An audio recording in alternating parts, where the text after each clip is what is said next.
부자와 파단 행인이라 모든 보물들이 쉽게 말하면 여러 가지 곡식은 아니지만 향품이라든가 이런 것들을 많이 가지고 선물로 가지고 가라. 그래서 너희 손에 돈을 배나, 지난번에 돈 다 거저가지고 왔으니까 이번에는 돈을 배나 가지고 너희 자루 아구의 도로 너희 온 그 돈을 다시 가지고 가라. 혹 차작이 있었을까 두렵도다. 네 아우도 데리고 떠나 다시 그 사람에게 가라. 전능하신 하나님께서 그 사람 앞에서 너희에게 은혜를 베푸사 그 사람으로 너희 다른 형제와 베냐민을 돌려보내게 하시기를 원하노라. 내가 자식을 알게 되면 잃게 되면 이르리로다. 그 사람들이 예물을 취하고 갑절돈을 자기들 손에 가지고 베냐민을 데리고 애굽에 내려가서 요셉 앞에 서니라. 아버지가 허락을 해서 그대로 요셉도 데리고 가고 돈도 갑절이나 가지고 가고 예물도 가지고 가고 그렇게 해서 애굽으로 내려가서 요셉 앞에 섰습니다. 곡식 팔러 왔다고. 그런 사실이 있는데 거기 323페이지 밑에서부터 8째 줄 중간쯤 보시면은 바로 8째 줄이 아니라 9째 줄 중간 조금 못 미쳐서 앞부분에 보시면 그러나 인간 스스로의 능력이 없다고 생각될 때에는 하나님을 기억하고 신앙적인 행동을 하게 된다. 인간이란 자기 능력으로 뭐가 되는 줄 싶으면 하나님을 잊어버리게 되고 자기 능력으로 불가능하다고 생각이 되면 그때야 하나님을 생각하는 이게 인간의 속성이거든요. 아주 못된 속성. 모든 만사가 다 하나님의 능력의 손에 달려있는 건데 하나님께서 우리로 하여금 하계에서 뭔 일이 되면 하나님이 하계에 하셔서 이렇게 일이 되어지는구나 계속해서 그렇게 믿고 살아야 되는데 뭔 일이 잘 돼가면 그건 자기 능력으로 되는 줄 알아요. 그러다가 뭔 일이 자기 마음대로 안 될 때라야 그때야 하나님을 의지하는 이런 사악성을 인간이 가지고 있습니다. 역시 야곱의 경우도 마찬가지죠. 그래서 그가 자식을 바로 이스라엘의 경우가 그렇다. 야곱의 경우가 그렇다고 말해요. 그가 자식을 잃게 되면 이르리로다라는 말은 자기 스스로의 철저한 무능력을 표현한 말이다. 하나님께서 자식 잃게 하면 잃는 거지. 이제 어쩔 수 없다 이거예요. 베냐민 안 주면 자녀들이 곡식 사러 가지 않는다고 그러지. 이제는 이대로 있으면 굶어 죽게 돼 있지. 그러니까 하나님의 뜻에 맡기겠다 이거예요. 잃으면 잃겠다. 하나님이 잃게 하시면 잃겠다 이 말이죠. 이것이 하나님 앞에서의 자세예요. 항상 그런 자세로 살아야 되는데 우리는 끝까지 자기 능력으로 버텨보려고 그러는 거예요. 끝까지 어려운 일이 부딪혀 오면은 그걸 자기의 능력으로 어떻게든지 버텨보고 해결해 보려고 하는 어리석은 습성을 인간이 가지고 있어요. 야곱도 그렇죠. 어떻게든지 베냐민을 안 보내고 곡식 팔아다 먹고 살아보려고 노력했지만 안 되니까 이제는 하나님께서 잃게 하시면 잃겠다. 자기를 포기하는 그런 자세를 갖게 됩니다. 자, 그래서 자기 스스로의 철저한 무능력을 표현한 말인데 실제로 이스라엘의 생각으로는 사랑하는 말주의 아들 베냐민이 이래도 죽고 저래도 죽게 된다고 판단된 것이다. 그가 베냐민을 아들과 함께 애굽으로 보내어 죽어도 죽을 것 같고 그를 보내지 아니하면 곡식을 사오지 못하여 굶어서 죽을 것 같고 이제 베냐민을 애굽으로 보내면 애굽 사람이 죽일지도 모른다 이 말이에요. 죽을 것만 같아요. 또 안 보내면 사는가 그러면 베냐민 안 보내면 살 수 있는가? 안 보내면 굶겨 죽여요. 먹을 것이 없는데 베냐민에게 먹을 것 안 해주면 굶어 죽을 거 아니에요? 이래도 죽고 저래도 죽게 돼 있다 이거예요. 그러면 하나님이 죽이시면 죽지. 그래서 인간은 막다른 골목에 처해야 하나님 찾아요. 아까도 사석에서 잠깐 차 한잔 마시면서 서로 나눈 얘기지만 인간이 얼마나 고약스러운지 몰라요. 조금 방긋하면 정말 왜 미꾸리 이렇게 한 지방에 타면 막 고개를 들고 막 이러잖아요. 인간들이 하나님 앞에 그렇게 살고 막 내두르면서 잘난 척하면서 고개 내두르면서 다소곳이 살지를 않고, 그러니까 형통할 때나 공고할 때나 하나님 앞에 다소곳이 사는 자세, 이것이 진지한 인간의 자세인데, 뭔 일이 좀 되면 아주 설쳐대고 잘난 척하고 자기가 제일인 척하고. 그러니까 하나님께서 그런 인간에게 하나님을 의지하고 살게 하는 것은 이래도 죽고 저래도 죽는다는 막바지에 집어넣고 마는 거예요. 막바지. 그런 장면이 다음 이제 공부해 보면 에스더서에서 에스더도 그런 장면이 나와요. 에스더도 예를 들어서 왕에게, 아수에로 왕에게 들어가도 죽고 안 들어가도 죽는다 그 말이에요. 들어가면 허락도 안 했는데 들어왔다고 해서 죽일 거고, 왕 앞에 안 들어가면 자기 민족이 다 몰살당할 거고, 이래도 죽고 저래도 죽게 되니까 죽으면 죽으리이다. 그게 에스더의 고백 아니에요. 죽으면 죽으리다. 이 말이나 여기 지금 야곱이 하나님께서 베냐민을 죽이시면, 잃게 하시면 이르리이다 하는 얘기예요. 막다른 골목으로 하나님께서 집어넣어서 하나님을 철저히 의지하게 하시는 하나님의 섭리를 우리가 엿볼 수 있습니다. 324페이지 넘어가서 위에 부분에 보면 43장 16절로 34절에 보면 요셉이 잔치를 베풀라고 형들로부터 절을 받습니다. 자, 요셉이 이제 형제들이 쭉 베냐민을 데리고 요셉 앞에 가서 섰어요. 그런데 요셉이 베냐민이 그들과 함께 있음을 보고 청지기에게 이르되 이 사람들을 집으로 인도해드리고 짐승을 잡고 준비하라. 오자마자 요셉이 자기 집으로 인도해서 막 큰 잔치를 베풀어요.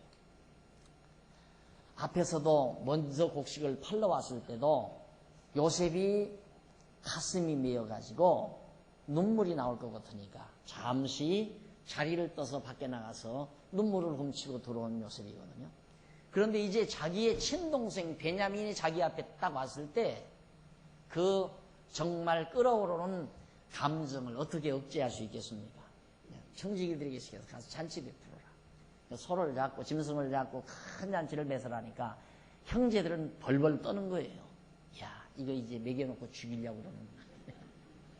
그러니까 하나님 앞에 죄를 지은 사람은 이래도 두렵고 저래도 두려운 거예요. 이래도 두렵고 저래도. 자기들은 알잖아요. 야, 우리가 이런 고난을 왜 당하느냐. 과거 우리 형제 요셉, 그 동생 요셉을 우리가 너무 요셉에게 너무 잔인한 일을 했다. 이게 지금 자기들의 가슴에 맺히는 거거든요. 그래서 사실 이 죄의식이라고 하는 것이 인간을 가장 약하게 만드는 거예요. 얼마나 좋아요. 잔치 베풀면 와, 정말 상상외다. 총리께서 우리를 환영 파티 해주는구나 하고 맛있게 먹어야 되는데, 야, 이거 먹여놓고 이제 죽이려는가 보다. 그래서 잔치를 받고도 겁이 나는 거죠. 그래, 거기 이제 좀 읽어보면 요셉이 베냐민이 그들과 함께 있음을 보고 청지기에 이르되 이 사람들로 집으로 인도해드리고 짐승을 잡고 준비하라. 이 사람들이 오정에 나와 함께 먹을 것입니다. 점심을 같이 오찬을 하겠다 이 말이에요. 그 사람이 요셉의 명대로 하여 그 사람들을 요셉의 집으로 인도하니 그 사람들이 요셉의 집으로 인도되매 두려워하여 이르되 전일 우리 자루에 넣여 있던 돈의 일로 우리가 끌려두도다.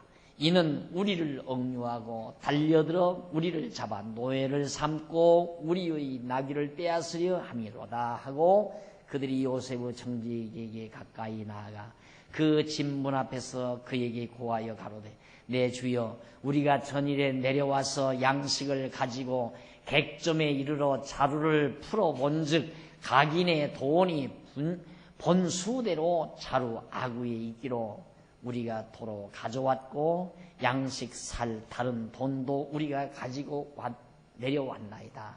우리의 돈을 우리 자루에 넣은 자가 누구인지 우리가 알지 못하나이다. 제발의 재물의 발절이 나오고 제발의 목소리 있다고요? 예, 저희들이 죄를 지니까 스스로 지금 벌벌 떠는 거예요. 돈이 자루에 넣은 것 때문에 야, 이거 이제 완전히 우리 덮쳐서 사로잡아가지고 노예로 삼고 가지고 간 모든 짐승들도 다 뺏으려고 지금 이분들이 이런다 해가지고 이파리야 우리 솔직히 다 고백하자. 그래서 지금 다 솔직하게 고백을 하는 거예요. 사실 바로 봅니다. 사람이 솔직해진다는 것은 바로 이렇게 하나님 앞에서 우리가 솔직해진다고 하는 것은 막바지에 도달하게 되면 우리가 다 솔직해져요. 자기가 무능하게 되지니까. 그런데 자기가 조금이라도 능력이 있다고 보면 솔직해지지를 못하는 거예요. 그래서 제일 중요한 건 솔직해질 때의 편안함. 다 털어놓고 이제는 죽일 테면 죽이시오. 이거거든요. 이때래야 편안함이 와요. 오늘 우리가 하나님 앞에서도 그거거든요. 우리는 더럽고 추악한 죄인입니다. 하나님이 우리를 정말 그 불꽃 같은 눈으로 우리의 죄악을 살피신다면 누가 하나님 앞에 설 자 있습니까? 이렇게 하나님 앞에 솔직해져 버리면 하나님 날 죽이면 나 죽습니다. 살리면 살고 그렇게 해버려야 그 다음 편안함이 와요. 그런데 이걸 재주를 써서 어떻게 하면 이 고비를 내가 피해갈까? 피해갈 수가 있나요? 계속 부딪혀오는 일마다 그것이 바로 지금 실제 이런 형통한 일로 가는 거거든요. 지금 형제들이 지금 잔치길로 가요. 잔치. 요셉이 잔치하는 잔치 좌석으로 지금 가는데 이게 얼마나 형통한 길이에요. 그렇죠? 형통한 길인데 형제들 생각은 이 잔치길로 가는 것이 형통한 길이 아니라 정말 고통스러운 길. 고통스러운. 그게 착각이죠. 왜? 솔직하지 못하니까. 움츠리고 있으니까. 자기에게 지금 뭔가 잘못이 있다고 지금 착각하고 있으니까. 그게 다 지금 요셉이 형제들에게 다 한 쇼 아닙니까? 다 자루마다 돈 도로 집어넣어라. 그렇게 해서. 왜? 이유는 시험하려고. 뭔 시험? 정말 과거에 그 나쁜 마음을 요셉 자기를 미워하는 마음을 다 버렸는가 안 버렸는가? 사악한 마음을 버렸나 안 버렸나? 정말 베냐민을 사랑하나 안 사랑하나? 자기를 미워하니까 동복동생인 베냐민도 미워할 거다. 베냐민이 지금 아버지의 사랑을 독차지하고 있잖아요. 다른 형제들은 다 위험한 나라로 곡식사러 보내도 베냐민만은 아버지가 끓이고 있단 말입니다. 그러니까 베냐민을 미워하나 안 미워하나 이걸 다 시험하기 위해서 지금 요셉이 만든 극이란 말입니다. 근데 지금 요셉이 잔치를 베풀었다. 형통한 일로 이끌어가지만 본인 자신들은 그것이 고통스러운 일이에요. 그게 우리들의 모습이에요. 인간의 모습. 하나님은 우리를 다 형통한 일로 인도해 가지만 스스로가 그것이 고통스러운 일이고 곤고한 일이라고 착각하고 있는 거죠. 그게 믿음이 없으니까 그런 거예요. 쉽게 말하면 하나님을 전폭 의지하는 믿음이 없으니까. 요셉이 누구인지를 모르니까. 요셉이 누구인지를 형제들이 알기만 알면 고통이 아니에요. 형통한 일이지. 야, 동생이 잔치 베풀었다. 시간 먹자. 우리 고국에서 흉년 들어가지고 우목 드는 집 이렇게 정말 풍성히 차려놨으니 우리 마음껏 먹고 즐기자 하고 얼마나 좋아하겠어요. 그런데 요셉을 형제들이 아직 모르니까. 오늘 우리도 마찬가지. 예수가 그리스도의 심을 분명히 알면 두려울 게 없잖아요. 하나 두려울 게 없어요. 예수가 내 죄를 다 용서해 주신 우리의 구속주이신 예수가 그리스도의 심을 안다면 겁날 것도 없고 두려울 것도 없고 고통스러운 것도 없고. 자, 계속해서 한번 보십시다. 다 고백을 했어요. 돈도 다 가지고 왔습니다. 누가 우리 주머니에다가 그걸 넣었는지 모릅니다. 23절. 그가 이르되 너희는 안심하라. 나오잖아요. 너희는 안심하라. 두려워 말라. 너희 하나님, 너희 아버지의 하나님이 재물을 너희 자루에 넣어 너희에게 주신 것이니라. 너희들은 하나님 믿는 사람 아니냐? 하나님이 너희 자루에다 그렇게 넣어준 것이다. 그러니까 두려워하지 말고 겁내지도 말라. 안심하라. 너희 돈은 내가 이미 받았느니라 하고 시므온을 그들에게로 이끌어내고 감옥에서 이제 갇혀있는 시므온도 이끌어내고 내가 돈 많아. 너희 자루에. 하나님이 재물을 너희 자루에 넣어주셨다. 그리고 너희 자루에 넣어 너희에게 주신 것이니라 하면서 너희 돈은 내가 이미 받았느니라. 너희 돈. 이미 그때 팔아간 곡식 자루에 넣었던 그 돈은 하나님이 너희에게 넣어준 거고 곡식값은 내가 다 받은 거다. 그러니까 걱정하지 말라. 그러니까 이 형제들이 요셉을 몰라보고 있다는 것이 얼마나 고통스러운 거예요. 요셉을 알기만 했다면 시므온 가둔 것도 걱정할 거 없어요. 또 알았다면 가두지도 않죠. 안 그래요? 알았다면 가두지도 않지만 모르고 있으니까 지금 시험하기 위해서 요셉이 시므온을 가두는 거고 곡식자루에 돈도 집어넣은 거란 말입니다. 요셉을 형제들이 알았다면 곡식자루에 돈 들었을 때 야, 동생이 정말 우리를 너무너무 애끼는구나. 우리가 생활이 어려운 줄 알고 돈을 도로 넣었구나 하고 아버지한테 가서 자랑했을 거 아니에요. 단 문제는 모른다는 거 하나뿐이에요.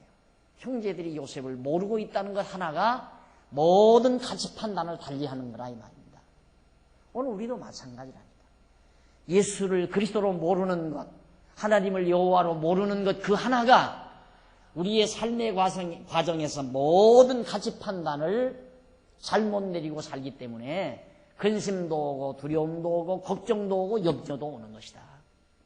알기만 하면 다 끝나는 건데 예수가 우리를 주에서 구속해 주신 그리스도요 하나님은 언약대로 주시는 여호와심을 알면 어떠한 일이라도 두렵고 겁날 것 하나도 없다 이 말이에요.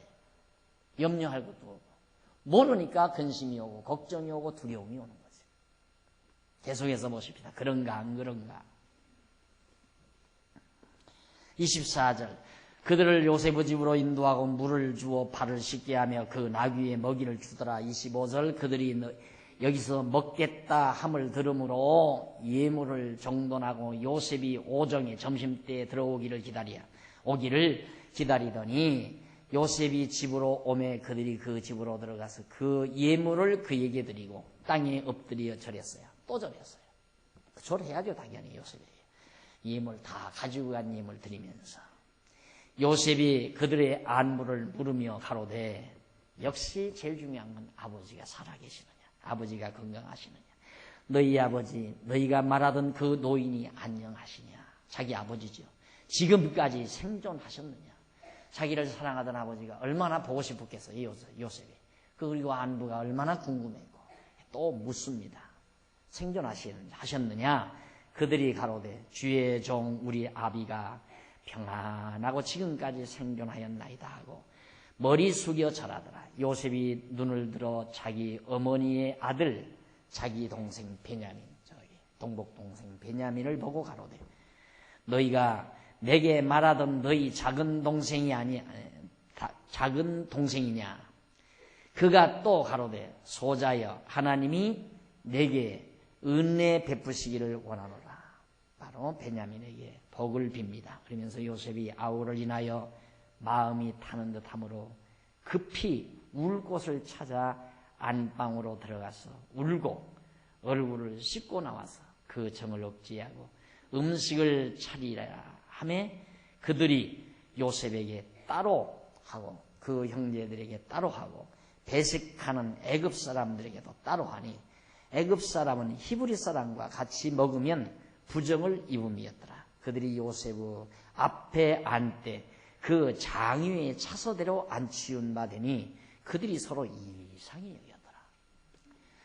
자, 요셉이 이제 형제들 앞에 나타나서 보니까 베냐민을 보는 순간 울컥하는 거죠.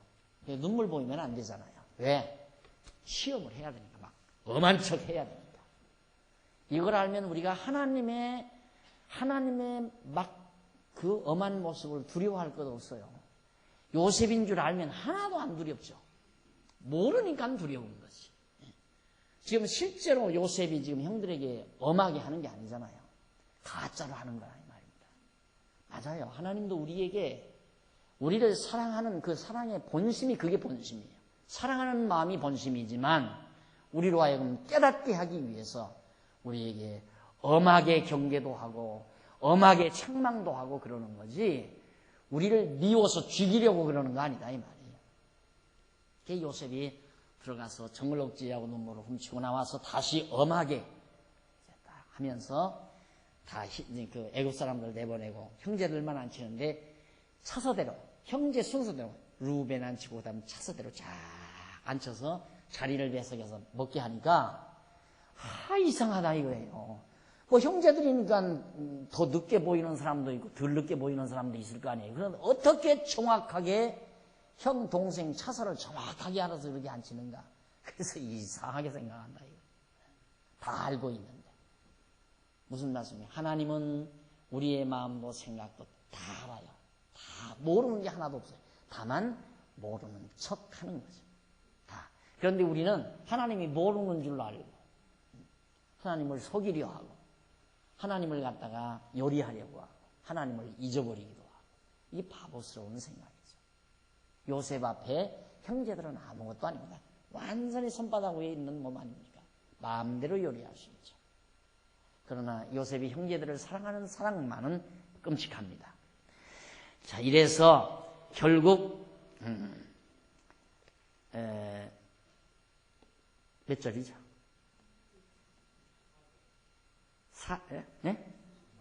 네, 34절.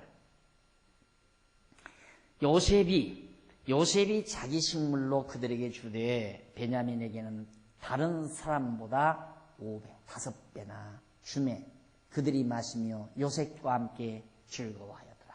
근데 먹고 마시니까 그때는 이제 마음이 좀 모이고 즐거웠던 거예요. 자, 그런 내용에 대해서 잠깐 여러분들이 말씀을 드렸습니다.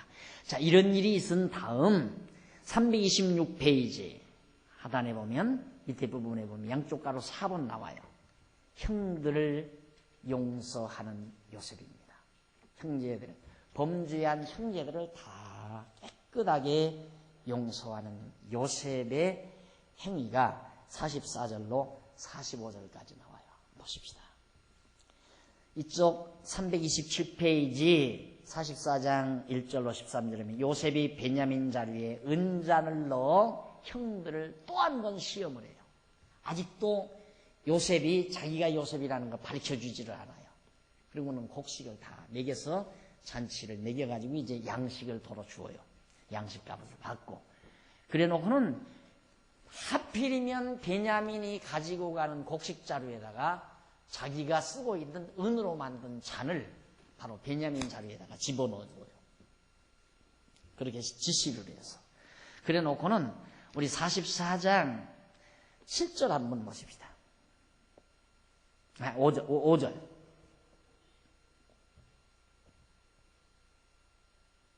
아니, 4절부터 보십시다.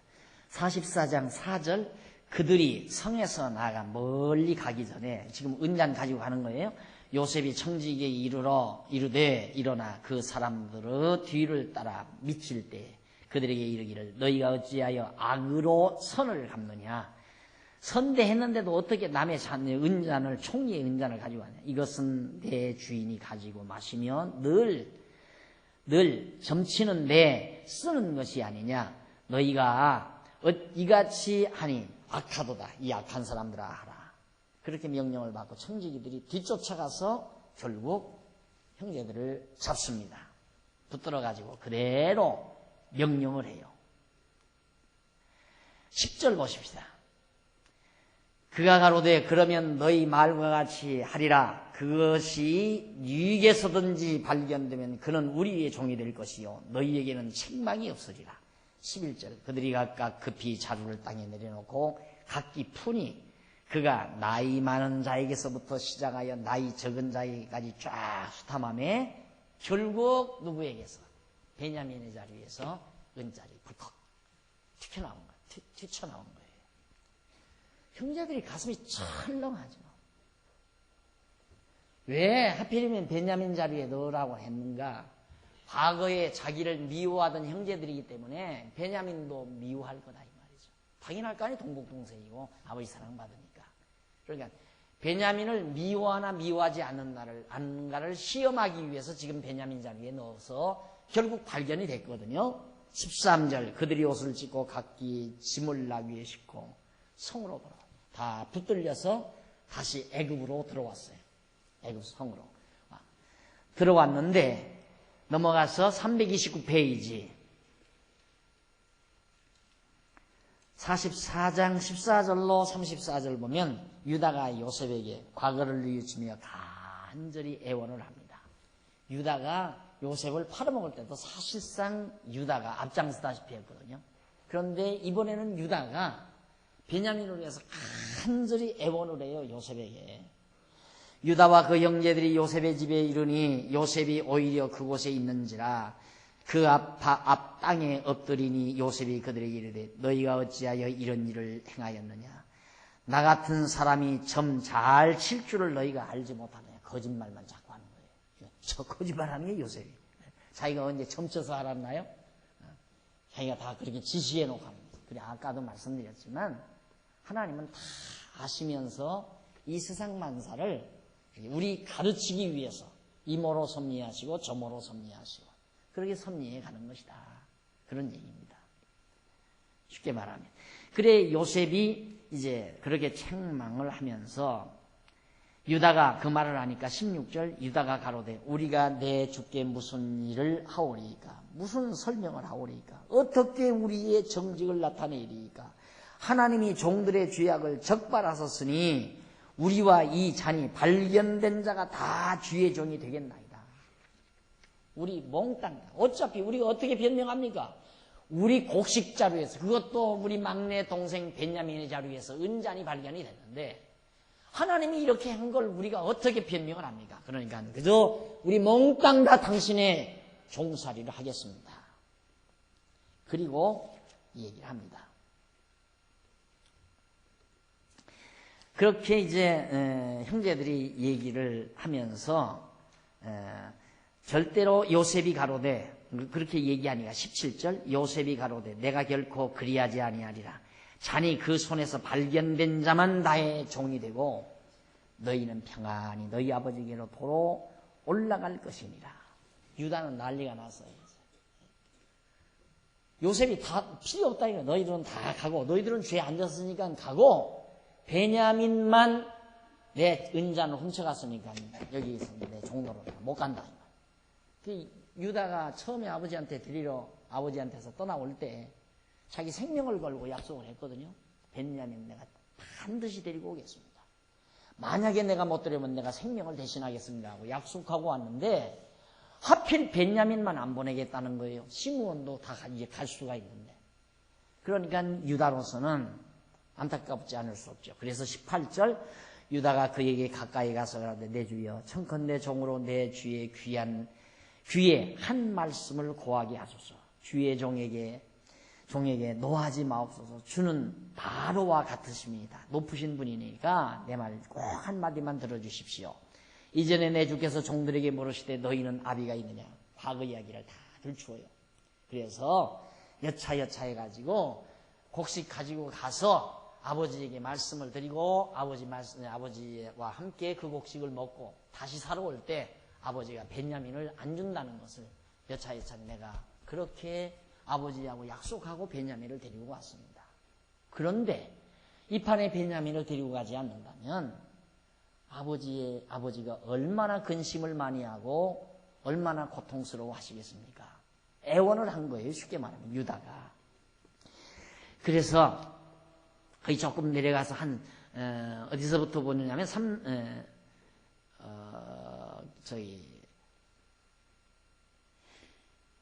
29절 한번 보십시다.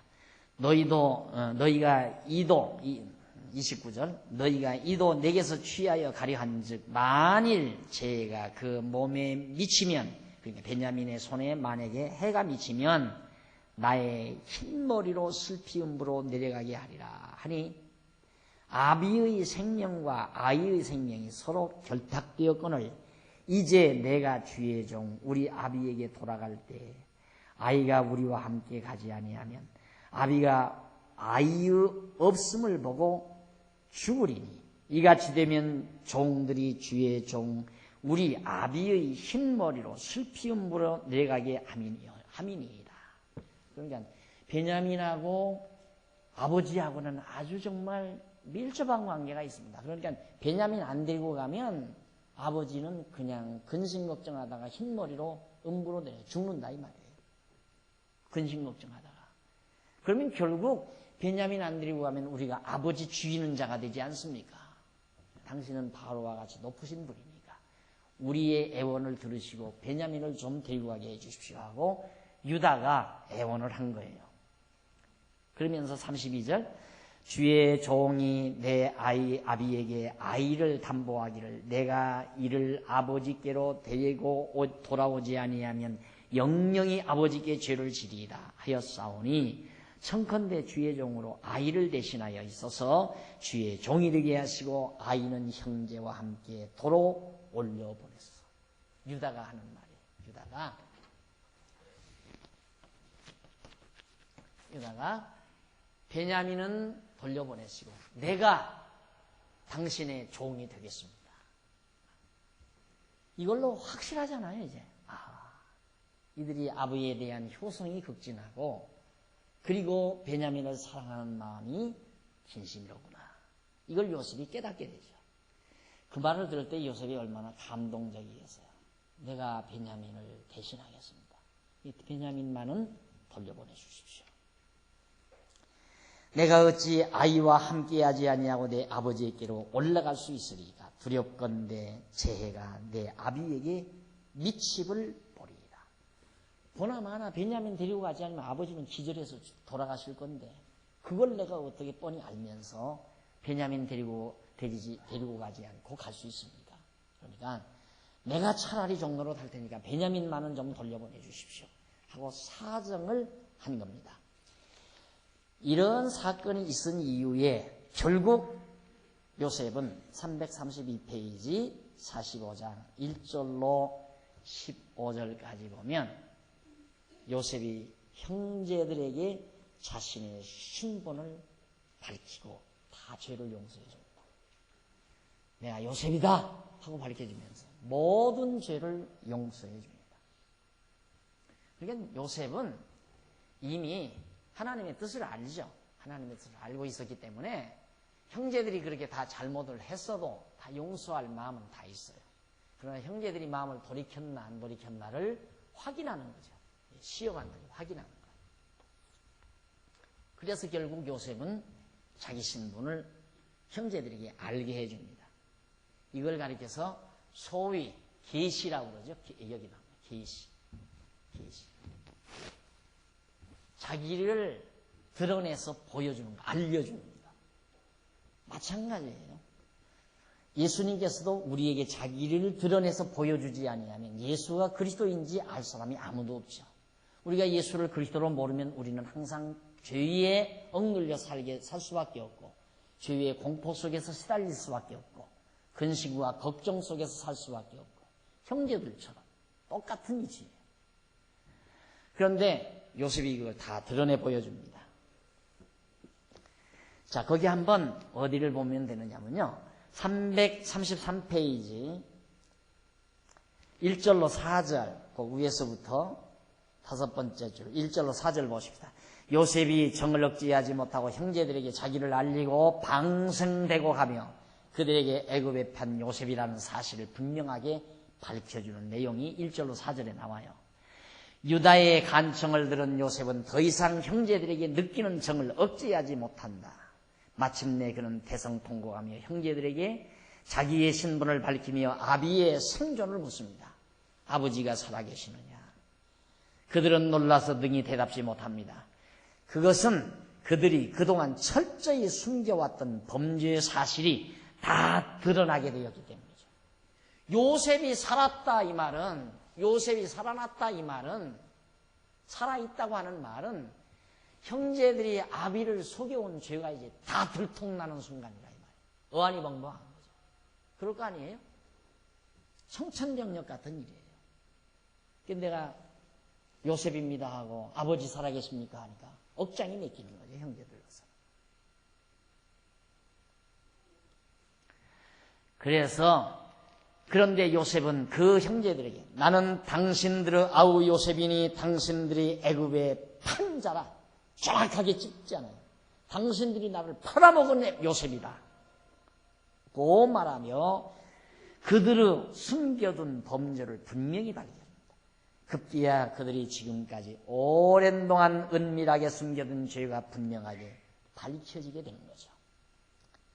5절로 8절 요셉이 자기들의 죄가 밝혀짐으로 놀라서 말도 못하는 형들을 위로하며 그들의 죄를 책하지 아니하고 용서하는 사실을 5절로 8절까지에서 밝혀줍니다. 요셉은 자기가 왜 애굽으로 팔려오게 되었는지를 분명하게 알고 있습니다. 겉으로 보면 물론 그 형들이 요셉을 미워하여 팔았기 때문에 애굽으로 오게 된 것이죠.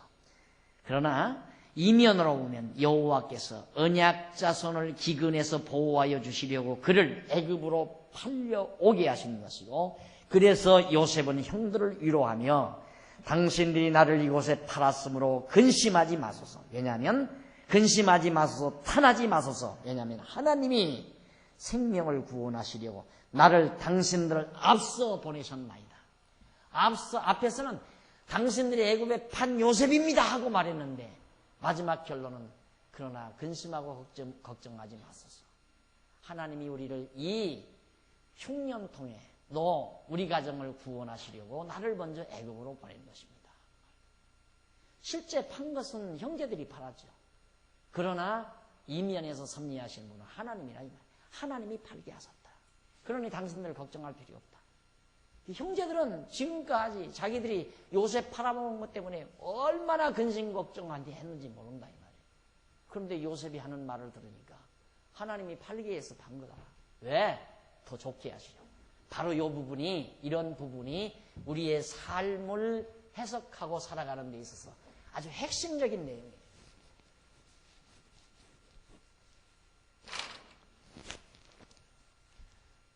늘 출생이에요. 우리 인간이 출생해서 죽지 않아요. 이걸 내가 늘 강조하죠. 우리는 우리의 삶을 일생, 한 번의 삶은 일생, 한 번의 삶이지 두 번, 세 번 사는 게 아니에요. 한 번 살지 두 번 사냐? 그런 말 잘하죠. 맞아요. 한 번 살아요. 일생이에요. 그러니까 해석은 일생을 놓고 해석을 해야지 중간에서 해석하면 안 된다. 중간만 보고 해석하면 안 된다 이 말이에요. 과정만 보고 해석해서도 안 돼요. 내 일평생을 놓고 해석을 해야죠. 그러니까 요셉도 보세요. 요셉 아버지에게 사랑받는 때였어요. 초년에. 그 다음 형제들에게 미움받는 때였어요. 그 다음 팔리는 때였어요. 팔림. 그 다음 종노릇이었어요. 그 다음 총리가 됐어요. 그래서 가족을 구원하죠.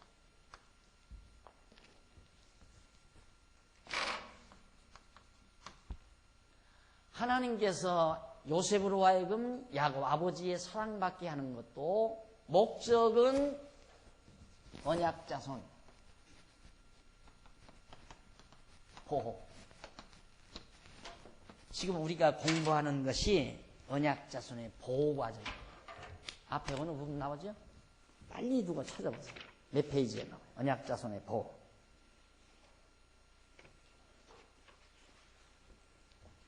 37장.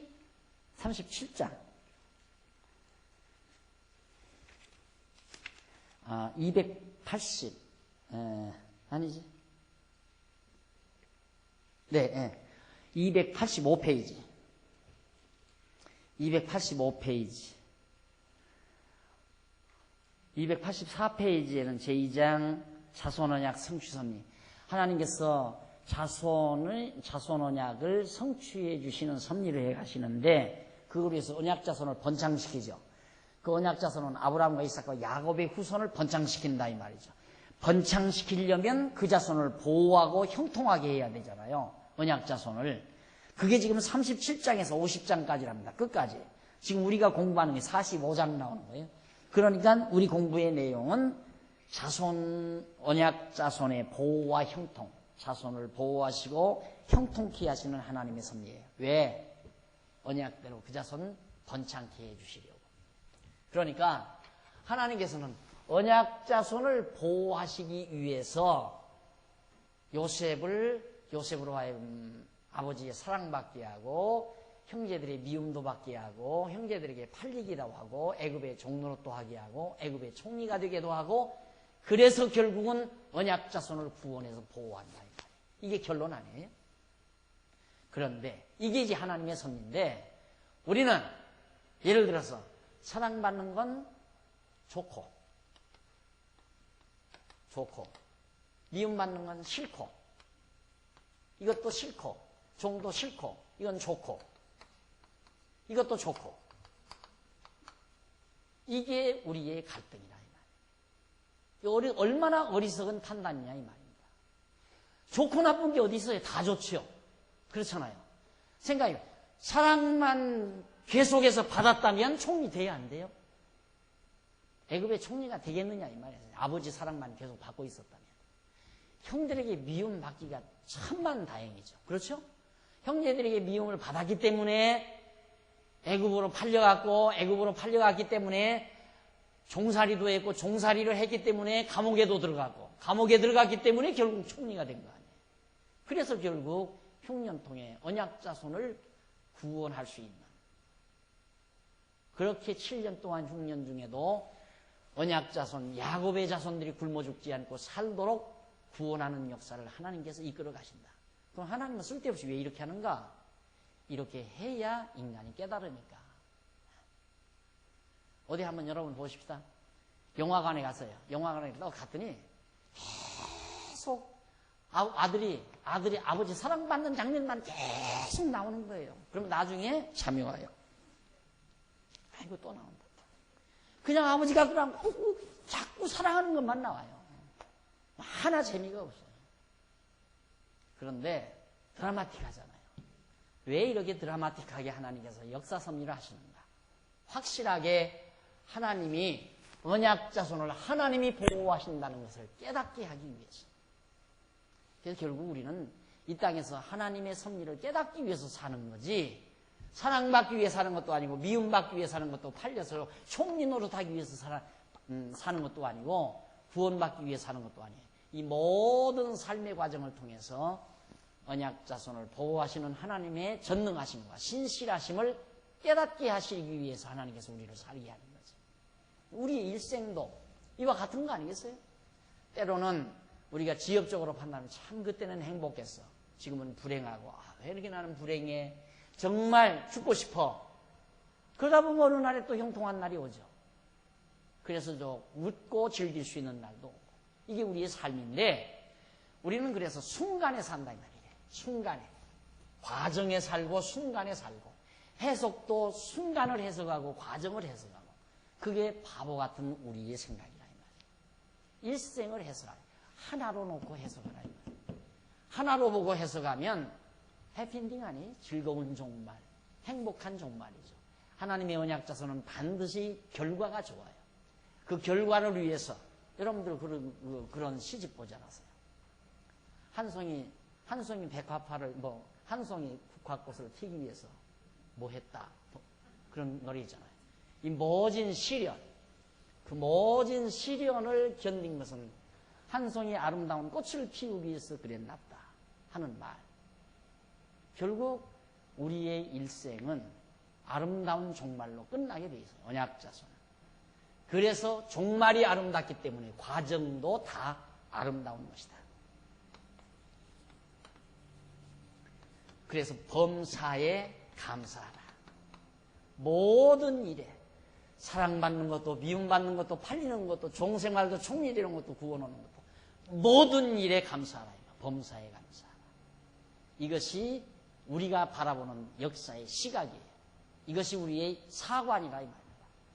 올바른 그리스도인의 역사관은 자기의 삶을 정확하게 해석할 수 있는 것이다. 그래서 우리에게는 불행이란 존재하지 않습니다. 과정적으로 볼 때는 불행스러운 것 같죠. 종이 돼서 남의 집에 종노릇할 때 불행스럽잖아요. 그건 과정이에요. 아름다움을 만들어가기 위한 한 과정.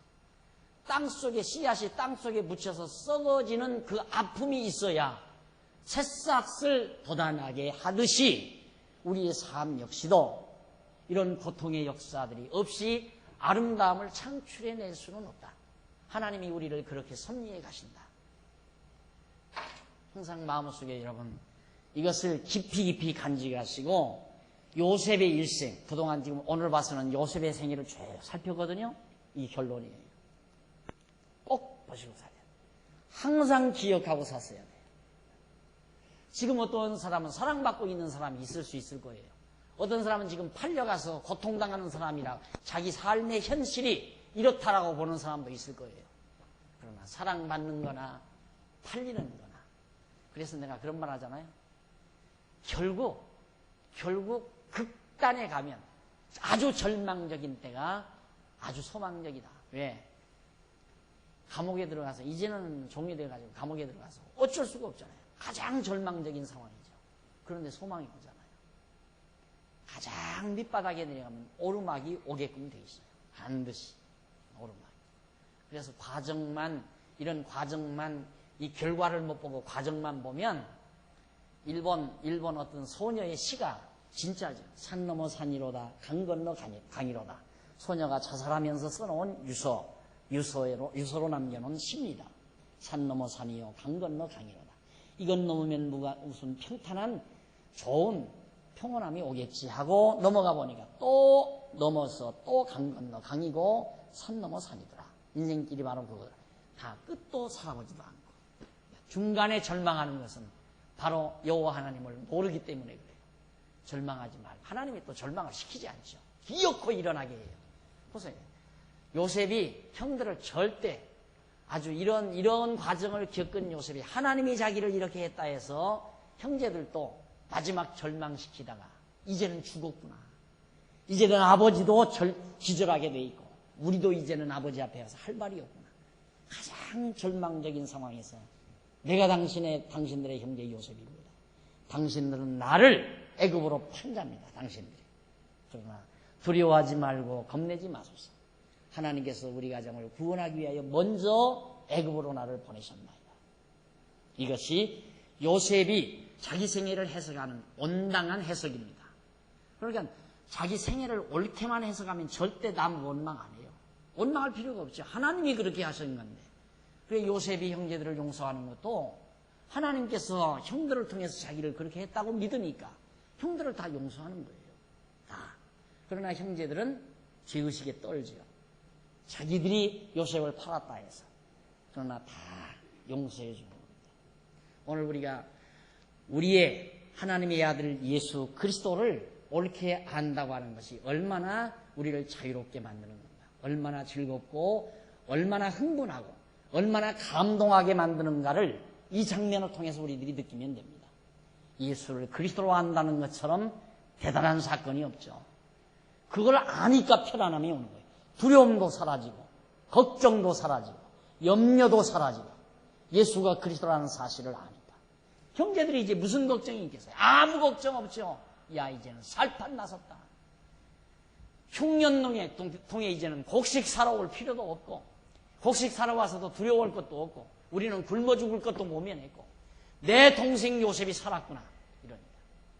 예수 그리스도가 죽었다가 3일 만에 살아났다는 이 그리스도인 확증, 부활의 확증, 이것이 우리에게 영원한 소망을 주고 힘을 주고 두려움을 물리쳐 준다는 사실. 이것이 바로 지금 이 요셉의 사건이 우리에게 주는 강한 메시지입니다. 거기 한번 조금 읽어보실래요? 1절 요셉이 시종하는 자들 앞에서 그 정을 억제하지 못하여 소리질러 모든 사람들을 자기에게서 물러가라 하고 그 형제에게 거기 본문 말입니다. 이쪽 45장 1절로 15절까지 요셉이 방성되고 가니 애굽 사람에게 들리며 바로의 궁중에 들리더라. 요셉이 그 형제들에게 이르되 나는 요셉이라 내 아버지께서 아직 살아 계시니까 형들이 그 앞에서 놀라서 능히 대답지 못하는지라. 요셉이 형들에게 이르되 내게로 가까이 오소서. 그들이 가까이 가니 가로되 나는 당신들의 아우 요셉이니 당신들이 애굽의 판자라. 당신들이 나를 이곳에 팔았으므로 근심하지 마소서. 아까 다 말씀드린 거죠.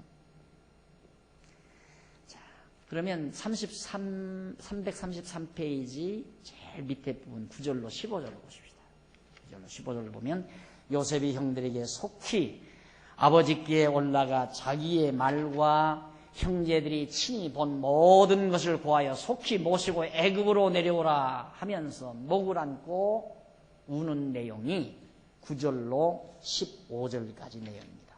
막 이제는 뭐 다 형제들이 목을 안고 같이 감격의 눈물을 흘리면서 통곡하는 장면이 9절로 15절 사이. 이것이 우리가 그리스도를 만나는 순간입니다. 우리가 예수를 그리스도로 알고 만나는 그 순간 와지는 감동, 모든 두려움도 사라지고 근심도 사라지고 죄에 대한 공포도 사라지고 다 사라져버리고 환희와 기쁨만이 벅차는 그 순간이 예수를 그리스도로 깨닫고 그분을 만나는 순간, 그 감동과 같은 장면임을 기억하시면 되겠습니다. 이러한 요셉의 태도는 형들의 잘못을 깨끗이 용서한다는 표현이죠. 다 얼싸 안아버렸는데 그것은 요셉이 형들과 입을 맞추며 안고 울 때 형들이 그제야 요셉과 말을 하죠. 이제는 요셉이 다 용서했구나. 마음이 푹 놓입니다. 라고 표현한 내용이 이를 잘 말아야 됩니다. 형들은 요셉의 태도를 보고서 자기들의 잘못을 용서하였다는 것을 알고 그제야 말을 하는 것입니다. 요셉은 형제들에게 과거의 잘못에 대하여 아무런 질책도 하지 않습니다. 그런가 하면 형들 역시 아무런 변명 한마디 없습니다. 이것이 그리스도와 더불어 사는 장면입니다. 그리고 예수님 당시 그러잖아요. 예수님 당시 바리새인들이 간음하다가 현장에서 끌려온 여인을 붙들고 오죠. 예수 앞에 끌고 와요. 끌고 와서 바리새인들이 현장에서 끌고 왔습니다. 모세의 법에 돌로 치라 했는데 돌로 치리까? 라고 물으니까 예수님께서 한참 있다가 죄 없는 자는 돌을 들어 쳐라. 근데 아무도 돌을 들어 치는 자가 없어요. 다 물러갔어요. 그때 예수님께서 머리를 들어 누가 너를 돌로 치는 자가 없더냐? 그러니까 아무도 없더이다. 나도 너를 정죄하지 않겠다. 묻지 않아요. 과거를 묻지 않는다 이 말이에요. 깨끗이 용서해버리고 말아요. 얼마나 자유함이 있겠어요. 바리새인들에게 끌려올 때 그 공포감, 이제는 돌에 맞아 죽겠구나. 예수 앞에 가면 엄청난 책망을 듣고 돌에 맞아 죽겠구나. 두려워 떨며 온 여인이지만 주님 앞에 와서 한순간 편안함을 얻는, 자유함을 얻는, 죄의 포로로부터 노임받는, 이것이 바로 우리의 신앙이에요. 이것이 기독교 신앙이라 이 말입니다. 그런데 왜 주 앞에 찾아오는 모든 사람들을 자꾸 공포 분위기를 자꾸 갖게 만들고 이렇게 해서 두려워하게 해요. 떨게 해요. 이것이 모두가 다 비복음적인 것을 우리가 알 수가 있습니다. 자, 이렇게 만난 요셉이 과연 형제들과 앞으로 어떻게 삶을 꾸려가는가 다음 시간에 우리 만나서 확인하도록 하고 오늘 강의 여기서 마치도록 하겠습니다. 다 같이 기도드리겠습니다. 긍휼과 자비가 많으신 하나님 아버지, 오늘 또 요셉의 일생을 통하여 하나님의 놀라운 섭리를 확인해 봤습니다. 우리들은 얼마나 지난날 예수를 그리스도로 모르고 두려워하고 겁내하며 죄의식에 떨고 방황했는지 알 수 없는 저희들입니다. 하오나 예수가 그리스도이심을 알고 편안함을 얻고 소망을 가질 수 있게 하신 하나님의 사랑을 진심으로 감사합니다. 이제는 우리의 과거를 묻지도 않고 사랑으로 덮어주시는 하나님의 은총 속에 늘 감동을 가지고 살아가는 슬기와 지혜를 허락해 주시고 범사에 감사하며 사는 귀한 삶이 되도록 역사해 주시옵소서. 오늘 또 연보했습니다. 이 소중한 진리를 전하고 가르치는 일에 협력하기 위해서 연보에 동참한 사랑하는 모든 종들과 사정 따라 참여하지 못한 종들 위에도 한결같은 은혜와 평강을 더하시옵시기를 비오며 예수님의 이름으로 기도드립니다. 아멘.